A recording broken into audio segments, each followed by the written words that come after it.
Indonesia merupakan negara dengan kekayaan alam yang melimpah ruah. Indonesia penuh dengan sejuta cerita, dimulai dari suka dan duka, juga penuh dengan ragam bahasa, adat istiadat, dan pulau-pulau yang terhampar luas dari Sabang sampai Merauke.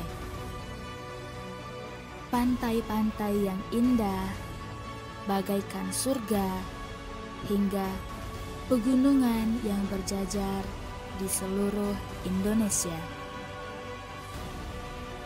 Keanekaragaman flora dan fauna yang begitu lengkap dan indah semakin menguatkan bahwa Indonesia adalah surga dunia. Namun, sayang, semua keindahan dan kekayaan ini tertutupi oleh kasus-kasus keburukan. Mulai dari kerusuhan, kericuhan, kemiskinan, korupsi, dan masalah lain yang masih jadi rintangan untuk mencapai tujuan dan cita-cita bangsa Indonesia. Assalamualaikum warahmatullahi wabarakatuh. Kami dari kelompok 3 dengan materi geostrategi. Di sini kami akan memperkenalkan diri kami dari sebelah kanan. Perkenalkan, nama saya Faisal Hidayatullah dengan NIM F1E 224036. Di sini saya sebagai video dan editing. Perkenalkan, nama saya Muhammad Husni dengan NIM F1E 224624. Di sini saya sebagai pewawancara. Nama saya Sigit Yagi dengan NIM F1E 224033. Saya sebagai pewawancara. Nama saya Iksan Barezi dengan NIM F1E 224030. Saya sebagai wawancara. Perkenalkan, nama saya Safa Sabila dengan NIM F1E 224017. Di sini saya sebagai pembuat laporan. Perkenalkan, nama saya Umar Yadau, NIM F1E 221018. Saya membuat laporan. Saya Bangun Trisanto dengan NIM F1E 224005. Saya di sini sebagai pewawancara. Nama saya Muhammad Azizi Lota dengan NIM F1E 224029. Di sini saya sebagai pewawancara. Nama saya Aikal Purwawinata dengan NIM F1E 224035. Saya sebagai pewawancara. Demikian perkenalan dari kelompok kami. Selamat menyaksikan.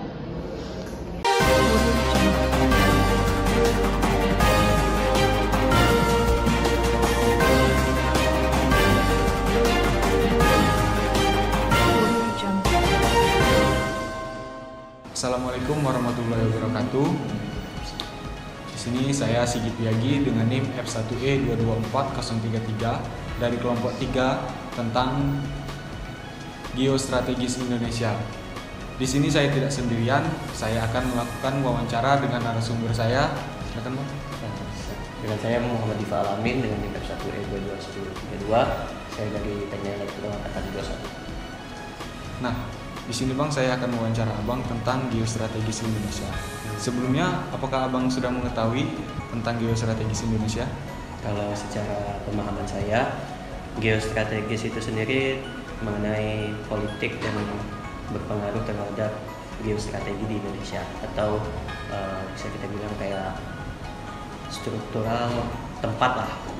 Dan kita bisa lihat untuk di Indonesia sendiri kan kita terbagi jadi diapit oleh 2 benua dan 2 samudra. Nah, itu hal itulah yang bisa kita lihat sebagai geostrategisnya. Mungkin itu. Nah, Bang, di sini saya ada beberapa pertanyaan yang bisa nanti langsung Abang jawab. Nah, kita mulai dari pertanyaan pertama, Bang. Bagaimana Abang menjelaskan konsep geostrategis dalam konteks Indonesia? Silakan, Bang. Untuk geostrategis sendiri, kembali ke penjelasan saya tadi, kita juga diapit oleh 2 benua dan 2 samudra yang bisa dibilang kita adalah negara kepulauan yang sebagian besar itu kita di lingkup maritim. Untuk konsepnya sendiri pun pasti kita banyak jalur-jalur internasional yang dikendalikan oleh politik, banyak juga untuk koneksi ke internasional melalui jalur maritim kan, dan hal itu juga bisa mendongkrak untuk perkembangan Indonesia. Terus untuk geostrategi di Indonesia itu pun sangat baik kalau konsep menurut saya. Selanjutnya Bang, bagaimana peran pendidikan dalam meningkatkan kesadaran masyarakat terhadap pentingnya geostrategis nasional? Kalau untuk pendidikan sendiri itu sangat penting, dikarenakan pendidikan bisa membuat masyarakat kita sendiri termasuk sumber daya manusianya lebih melek terhadap ancaman, pengaruh internasional, apalagi sampai ke perdagangan, ekspor impor itu kan sangat berpengaruh lah. Jadi masyarakat bisa kita berikan pengarahan atau dari pemerintah bisa mengarahkan bahwa geostrategis ini sangat membantu jika bisa kita ajarkan. Mungkin bisa ditanamkan sejak dini Bang ya? Bisa ditanamkan sejak dini. Nah, menurut Abang, apakah kelebihan dan kekurangan posisi geostrategis Indonesia saat ini? Kalau secara keseluruhan, karena kita kepulauan, mungkin infrastruktur kita yang tidak merata itu satu, untuk teman-teman kita yang di timur juga, dan pemekaran pun banyaknya lebih ke pulau-pulau penting seperti Kalimantan dan Jawa untuk sekarang. Sama kalau untuk kelebihannya, kita sering dijadikan untuk jalur internasional untuk kemaritiman, apalagi ekspor impor. Untuk kekurangan karena kita berada di dua samudra dan dua benua, di apit hal tersebut kita lebih rentan terhadap konflik maritim walaupun kita non-blok ya atau tidak. Seperti perebutan wilayah laut gitu kan. Wilayah laut kita lebih mudah terkena konflik-konflik seperti itulah, walaupun kita tidak terlibat di dalamnya. Mungkin itu. Nah Bang, apakah Abang melihat adanya perubahan pendekatan geostrategis Indonesia dalam 5 tahun terakhir ini? Kalau untuk 5 tahun terakhir ini yang bisa dibilang sejalan lah dengan pemerintahan, mungkin lebih difokuskan untuk ke masyarakat sama ke kemajuan masyarakat, kemajuan infrastruktur, dan lebih ke kemajuan ke sektor kelautan ya. Di sektor kelautannya pasti, karena kita juga memerlukan sektor-sektor tersebut untuk meningkatkan sumber daya kita, terus meningkatkan pemasukan untuk APBN juga kan pastinya. Nah, mungkin itu sih. Nah, pertanyaan terakhir nih Bang. Ya. Apa pendapat Abang tentang peran ASEAN dalam mendukung Indonesia dalam pengaruh geostrategis? ASEAN sendiri ya, kalau nggak salah dengar itu dalam beberapa minggu belakang atau beberapa bulan belakang kita ada mau diajukan untuk BRICS gitu kan, yang BRICS ASEAN. BRICS, iya, yang mata uang baru dari negara-negara non-blok gitu. Non-blok gitu kan. Jadi kayak hal itu bisa sangat mendukung sih ASEAN, apalagi karena kita sesama Asia, di Asia Tenggara kan juga khususnya, pasti untuk geostrategis kita yang sesama maritim kita sangat diuntungkan dikarenakan dari sektor seperti pertanian, sektor maritim itu masih bisa kita melalui ekspor impor dari laut kan pastinya. Kayak ini juga bahan-bahan mentah yang diekspor dari Indonesia, bahan-bahan setengah jadi, dan pastinya kita akan ngirim ke negara-negara tetangga kan, seperti Taiwan, Cina, Thailand, dan Vietnam dan lain-lain, seperti batu bara mungkin. Banyak itu banyak. Jadi geostrategis kita pun ibaratnya hal itu memudahkan kita untuk melakukan ekspor impor satu, sama memudahkan kita dalam berniaga internasional, dan hal itu juga kita dengan mudah mendapatkan pemasukan, walaupun ya harus dikelola lagi dengan politik di atasnya ya, dan itu memang harus dilakukan oleh pihak yang berwenang lah. Gitu. Nah, mungkin dari pertanyaan kami cukup sampai di sini dulu Bang. Terima kasih atas jawaban-jawaban dari Abang sebagai narasumber kami ucapkan terima kasih banyak Bang. Saya akhiri, wassalamualaikum warahmatullahi wabarakatuh. Assalamualaikum warahmatullahi wabarakatuh. Perkenalkan, nama saya Muhammad Husni dengan NIM F1E224024 dari program studi Teknik Elektro Universitas Jambi. Di sini saya sudah bersama dengan narasumber yang akan kita wawancarai pada hari ini. Untuk narasumber bisa untuk diperkenalkan dulu. Baik, perkenalkan saya Ivan Umayro dari Prodi Teknik Elektro angkatan 2023. Baik Bang, kali ini kami akan melakukan wawancara menanyakan sedikit tentang geostrategi yang ada di Indonesia. Jadi sebelumnya, apakah Abang udah tahu apa itu geostrategi? Sedikit tahu sih. Mungkin geostrategi itu adalah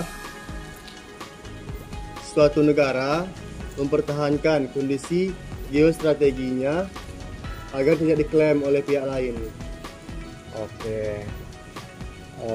Jadi itu geostrategi itu adalah sebuah strategi untuk suatu negara itu dalam menjaga pertahanan dan pemanfaatan sumber daya manusia yang ada di dalam suatu negara itu, ya Bang? Ya, jika tidak ada strategi, maka negara lain akan sangat mudah untuk masuk ke negara Indonesia dan bisa menikmati kekayaan yang ada di laut Indonesia. Oke, baik Bang. Di sini kami ada beberapa pertanyaan. Kami akan menanyakan untuk pertanyaan pertama. Ya. Pertanyaan pertama, menurut Abang, langkah-langkah konkret apa yang dapat diambil oleh generasi muda untuk mendukung terwujudnya ketahanan geostrategis di Indonesia? Mungkin di generasi muda sekarang ya, kayak kita nih kayak perlu wawasan kebangsaan, cinta tanah air, kontribusi lewat pendidikan, teknologi, dan kesadaran lah untuk menjaga wilayah Indonesia. Oh, jadi itu Bang, penanaman nilai dan pemberdayaan potensi generasi muda itu adalah menjadi kunci utama dalam meningkatkan geostrategi di Indonesia ini, ya? Ya, betul sekali. Pendidikan karakter dan pembekalan keterampilan yang relevan dengan tantangan zaman dan memperkuat fondasi ketahanan generasinya kita di masa depan. Oke. Lanjut pertanyaan kedua ya Bang. Untuk pertanyaan kedua, menurut pandangan Abang, apa saja faktor utama yang membedakan geostrategis Indonesia dibandingkan dengan negara-negara lain di kawasan Asia Tenggara? Nah, kalau menurut aku ya, wilayah yang begitu luas kepulauannya, kaya sumber daya budaya, posisi strategis, jalur dagang, yaitu Selat Malaka dan Laut Natuna. Oh, jadi dengan keunggulan geografis dan kekayaan alam di Indonesia ini adalah sebagai kunci utama atau adalah sumber daya yang sangat penting dalam hal nasional ya Pak? Ya, betul sekali. Namun aset ini juga membawa tanggung jawab besar dalam pengelolaan dan penggunaannya agar dapat dimanfaatkan secara optimal untuk kepentingan nasional. Oke Bang. Oke Bang, lanjut untuk pertanyaan ketiga. Bagaimana Abang melihat peran strategis mahasiswa dalam menyikapi dan berkontribusi terhadap isu-isu geostrategis nasional yang berkembang pada saat sekarang ini? Ya, mungkin menurut aku ya, bagi mahasiswa itu perlu kayak riset, diskusi, apalagi sekarang ini kan banyak bisa belajar dari internet, dan pokoknya harus memperhatikan lah gimana Indonesia ini agar geografisnya itu terjaga gitu.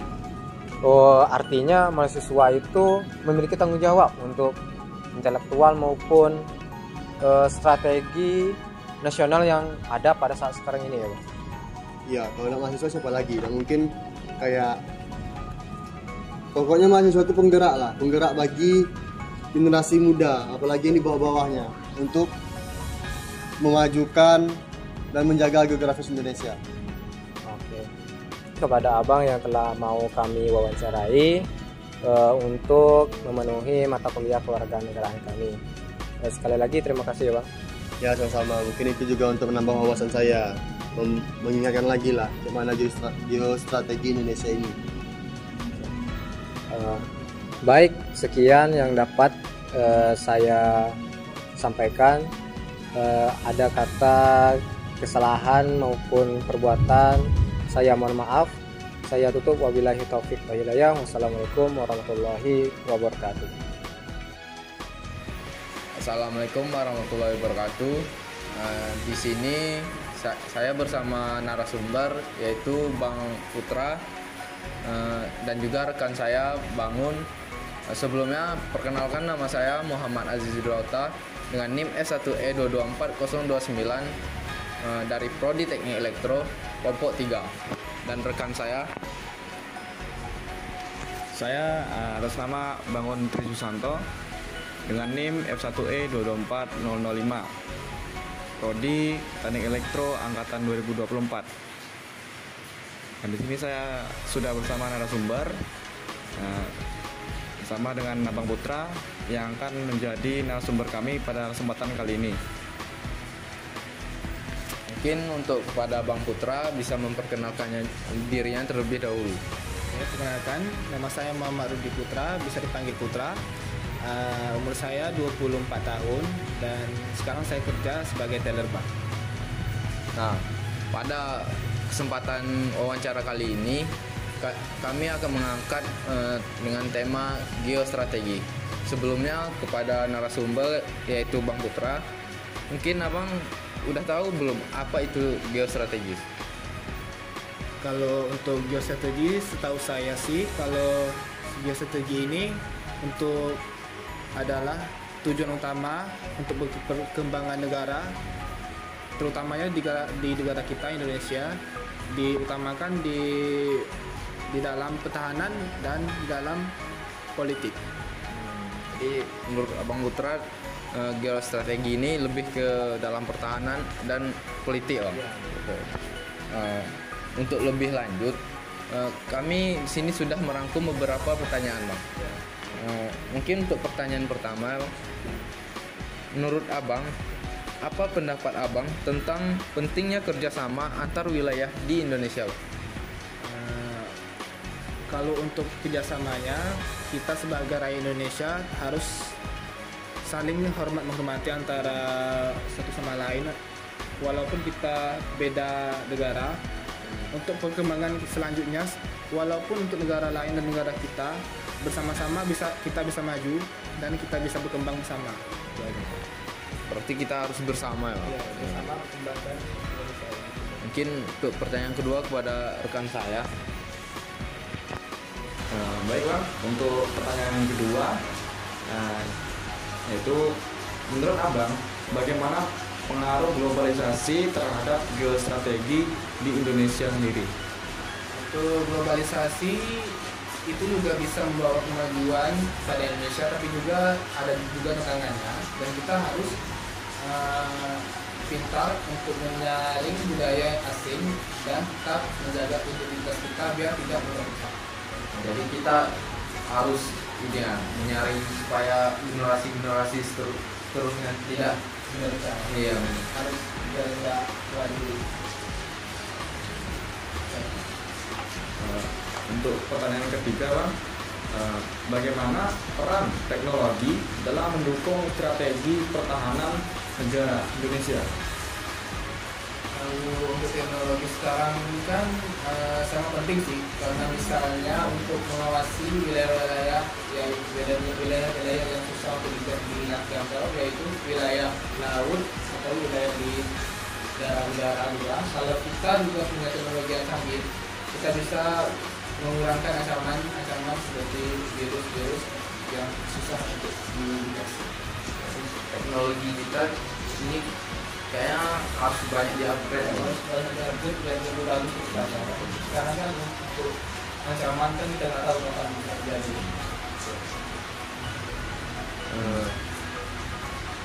Ayo, untuk pertanyaan keempat mungkin, apakah Abang merasa cukup dilibatkan dalam program-program nasional yang berkaitan dengan ketahanan nasional? Kalau ketahanan untuk itu sih saya rasa saya belum terlalu, karena itu kadang masyarakat kita kan kurang tahu apa-apa kan. Karena bisa dilibatkan karena harusnya ada lebih banyak program yang bisa melibatkan warga tingkat desa ataupun di desa-desa yang daerah-daerah pedalaman, biar lebih meningkatkan daerah situ. Baik, kita lanjut. Bagaimana cara sederhana menurut Abang untuk menumbuhkan rasa cinta tanah air di lingkungan sekitar? Kalau itu saya rasa kita harus saling menghargai sih sama lain, yaitu karena untuk menjaga kebersihan sendiri, untuk menggunakan produk juga kita harus membersihkan sekitar. Kalau kita kelihatan ada yang kotor apa seperti itu, dan kita juga harus ikut acara ataupun upacara kegiatan nasional di kampung-kampung ataupun di sekolah-sekolah. Baik, selanjutnya Bang, apakah Abang merasa bangga menjadi warga negara Indonesia yang memiliki posisi geografis yang strategis? Kalau itu bangga sih, karena tentu saja bangga karena Indonesia kan kayak akan alam gitu kan. Alam dan juga berada di pusat dunia dan juga punya potensi besar, tapi tanggung jawab kita juga besar, dan untuk menjaga Indonesia ini kita harus tanggung jawab dan saling menghormati satu sama lain, biar kedepannya Indonesia ini lebih dipandang baik di mata dipandang lebar. Mungkin pertanyaan kami sudah cukup sampai di situ, Bang. Terima kasih sudah mengisi wawancara kami. Saya tutup dengan wassalamualaikum warahmatullahi wabarakatuh. Assalamualaikum warahmatullahi wabarakatuh. Di sini saya Iksan Farezi dengan NIM F1E224030 dan ini rekan saya. Haikal Purwonata dengan NIM F1E224035. Saya dari Prodi Teknik Elektro dari Universitas Jambi. Tujuan saya di sini ingin mewawancarai Bapak tersebut. Mungkin Bapak punya dengan Bapak siapa? Nama saya Harunsa MPD. Dengan peran di lingkungan ini Bapak sebagai apa? Alhamdulillah saya di lingkungan ini dipercaya oleh warga sebagai Ketua RT 13 Kelurahan Insang, Kecamatan Melayu, Kota Jambi. Kemudian seharian saya juga sebagai seorang PNS, sebagai kepala sekolah di SD 15 Kota Jambi. Baik, kita akan lanjut sesi wawancaranya. Silakan. Kita akan masuk pertanyaan yang pertama ya Pak. Apakah Bapak pahami tentang konsep geostrategi Indonesia? Konsep geostrategi ya itu adalah cara pandang atau pola pikir kita dalam menentukan kebijakan nasional dengan mengelola potensi yang ada di daerah kita, intinya untuk menjaga kedaulatan serta mewujudkan tujuan pembangunan nasional. Itu yang ya. Untuk pertanyaan yang kedua, bagaimana peran tokoh masyarakat dalam mendukung strategi nasional? kesadaran masyarakat. Kebetulan saya sebagai ketua RT di RT 13 itu mempunyai peran yang sangat yang mempunyai peran juga dalam mendukung geostrategi nasional ini, yaitu dengan memperkuatkan persatuan antar masyarakat di lingkungan RT 13 karena masyarakatnya bersifat homogen, banyak masyarakat ini berasal dari daerah yang berbeda. Jadi bagaimana saya sebagai seorang tokoh masyarakat itu mampu merangkul semua masyarakat itu bersatu untuk menjaga keamanan, ketertiban di lingkungan RT saya, dan tentu saja nanti aplikasinya itu bisa juga mempengaruhi persatuan nasional. Kita lanjut untuk pertanyaan yang ketiga, apa saja tantangan utama geostrategi Indonesia saat ini? Tantangan utama geostrategi itu satu.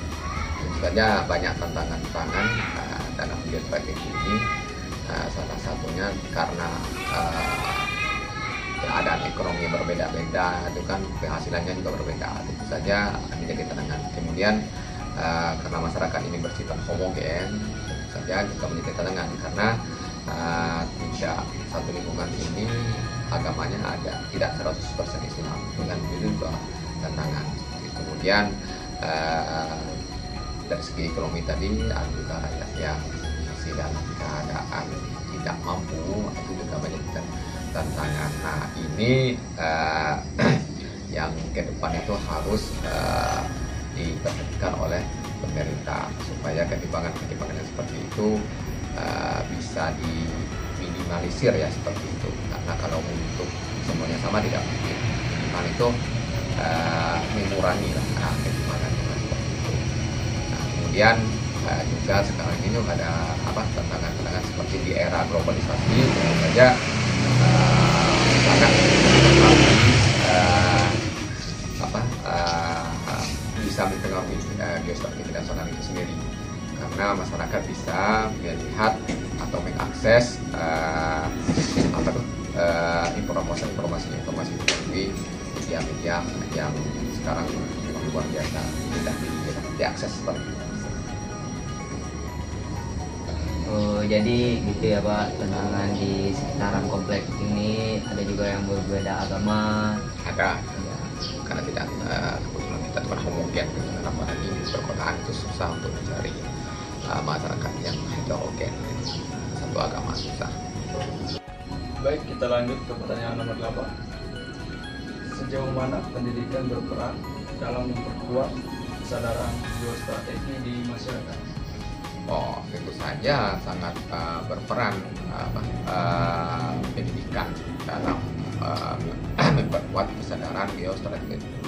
Nah, itu kan pendidikan kan sudah dimulai dari anak usia dini. Di TK itu kan ada pelajaran-pelajaran, memang tidak dalam bentuk bidang studi, tapi sudah diajarkan di bawah itu bagaimana cinta terhadap bangsa Indonesia. Nah, kemudian pendidikan tingkat SD juga sudah ada. Kalau sekarang ada namanya pendidikan Pancasila ya, pendidikan Pancasila SD. Nah, di situ kan di mata pelajaran pendidikan Pancasila itu bagaimana kita mempelajari materi tentang nilai-nilai yang akan kita tanamkan, nilai-nilai Pancasila yang akan kita tanamkan atau implementasikan dalam kehidupan sehari-hari. Begitu juga dengan tingkat SMA, kemudian di kuliah juga ada mata pelajaran seperti itu. Jadi sangat berperan sekali pendidikan seperti itu, karena di pendidikan itulah informasi-informasi yang mudah disampaikan kepada masyarakat, tentunya kepada para pelajar atau para siswa seperti itu. Nah, kemudian kalau untuk masyarakat di lingkungan RT tentu memiliki forum-forum seperti ada bimbingan dari kecamatan ya, dari kecamatan. Nah, itu saya dari wali kota dan berbagai kecamatan yang akan disampaikan oleh Babinsa dan Babinka Dimas. Seperti itu ada sekali-sekali itu mereka datang untuk memberikan materi-materi ya kalau saya perhatikan mengarah kepada strategi mengarah ke geostrategi nasional itu seperti itu, yaitu disampaikan bagaimana menanamkan nilai-nilai Pancasila dalam kehidupan sehari-hari.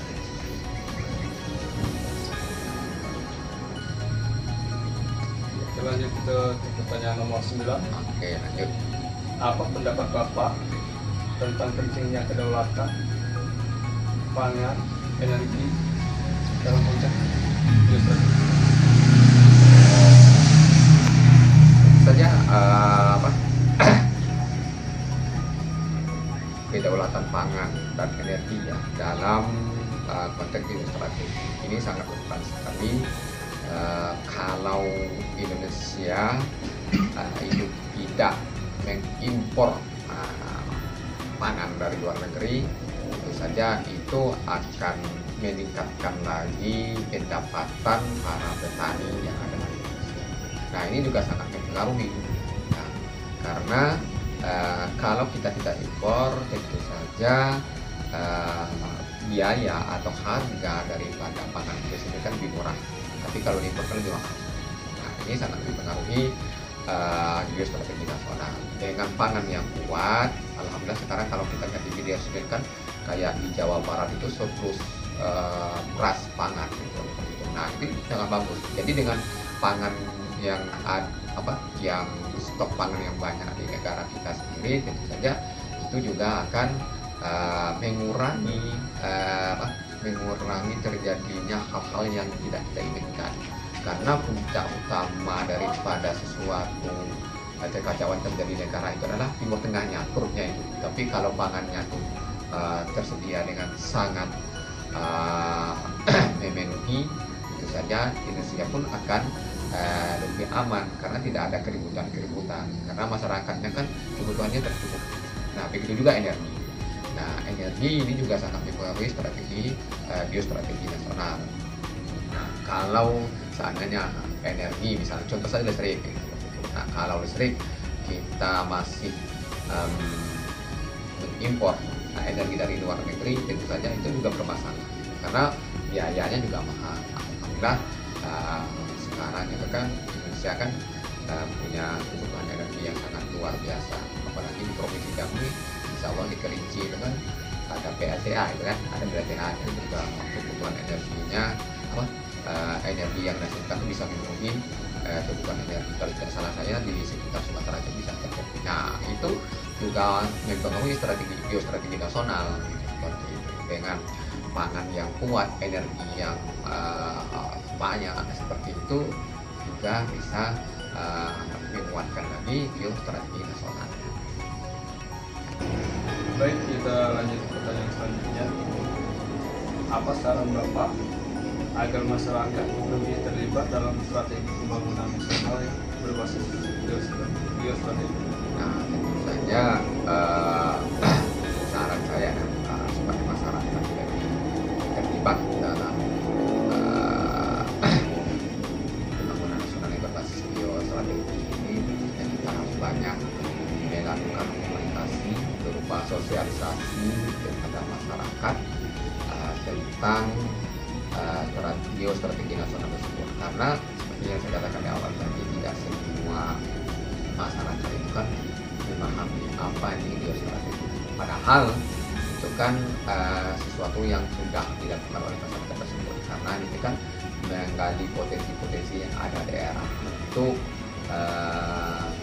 membangun kebutuhannya dalam di NKRI itu. Jadi harus banyak sosialisasi, kemudian lebih banyak lagi mengaktifkan kayak suatu kumpulan ya, kalau di arti ini ada dari Yasinan Bapak bisa, dan ada juga Agenda Rutin dari pihak kecamatan menyampaikan sosialisasi tentang geostrategi nasional. Kemudian dari buku juga ada kumpulan mereka yaitu Yasin Ibu dan nah itu bisa juga kita memanfaatkan untuk menguatkan lagi geostrategi nasional. Oke, terima kasih. Selanjutnya saya lanjut ke saudara saya Rezi. Pak, terima kasih sudah kasih jawaban-jawaban ikut. Untuk kami tutup dulu wawancara. Habis ya? Habis. Oke. Terima kasih. Assalamualaikum warahmatullahi wabarakatuh.